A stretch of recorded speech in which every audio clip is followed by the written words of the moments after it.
భారత రాజ్యాంగంలో ఆర్టికల్ 25, 24, 25, 26 ప్రకారం ఎవరి మతాన్ని వాళ్ళు స్వేచ్ఛగా ప్రకటించుకోవచ్చు. నా మతాన్ని నేను స్వేచ్ఛగా ప్రకటించుకుంటున్నాను.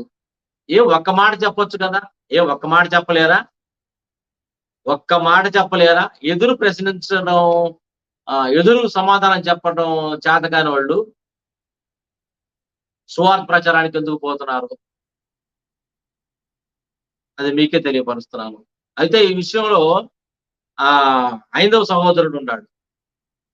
ఫుల్లుగా మందేస్తూ ఇంకేం పనుంది? వాళ్ళ వాళ్ళ గ్రంథాల్లో అదే వ్రాయబడుంది.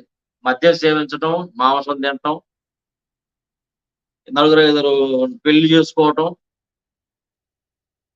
వాళ్ళ గ్రంథాల్లో అదే రాయబడుంది. చిన్న, పెద్ద గూడా తేడా తెలియకుండా, గౌరవం లేకుండా